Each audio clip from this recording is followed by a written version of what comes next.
বন্ধুরা, কেমন আছেন সবাই? কলকাতা বং লাইফস্টাইলের পক্ষ থেকে সবাই শুভ কামনা জানাই। মা কাটাকুটি করছে। আমাদের পুরাতন কাঠের রান্নাঘরে চলে এসেছি। অনেক দিন আসা হয় না এই রান্নাঘরটা, কাঠের রান্নাঘরে। মা এখানে আগে রান্না করতো, এখন সেভাবে রান্না করে না।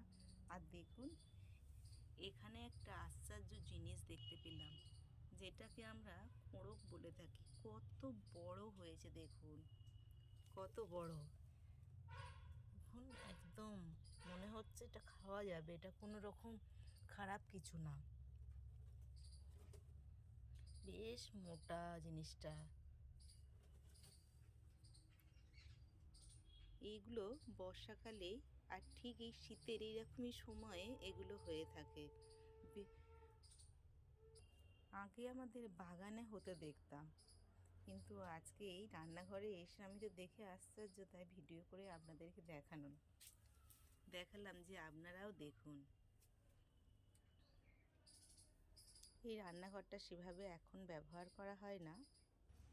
এই রান্নাঘরের পাশেই মা কিছু গাছ লাগিয়েছে, আর তার মধ্যেই একটা দেখছি সাদা বেগুন হয়েছে। এগুলো তো তুলসী গাছের সারে, তার মধ্যে দোপাটি এখন বেরিয়েছে, কসমস, এগুলো বসানো হয়েছে। আর দেখুন সাদা বেগুন ধরেছে। এই দেখুন সাদা বেগুনের আগে কে কে দেখেছেন আমাকে জানাবেন। একটা জিনিস দেখলাম, মা যে গাছই পোঁতে সেই প্রত্যেকটা গাছ কিন্তু হয়, প্রত্যেকটা গাছ একটাও মরে না দেখলাম। যতগুলো আর এই গাছপালা যা বসানো ম্যাক্সিমামই মা বসিয়েছে। এই দেখুন কতগুলো সুপারি গাছ চারা। এগুলো আমাদের সুপারিগুলো পেকে পেকে পড়েছিল, আর সেখানেই ছোট ছোট চারা বেরিয়েছিল, মা এখানে এসে সব দিয়েছে।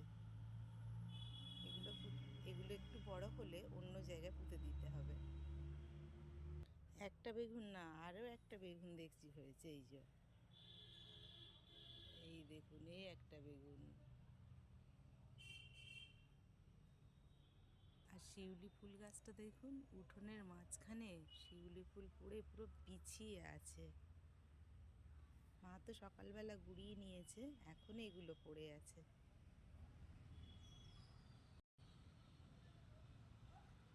আর সকালবেলা শিউলি ফুল পড়ে থাকতে দেখতে খুব সুন্দর লাগে।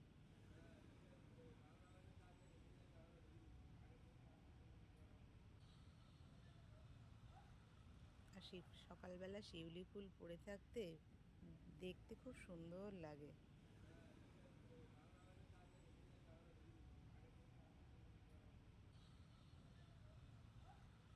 আর সকালবেলা শিউলি ফুল পড়ে থাকতে দেখতে খুব সুন্দর লাগে।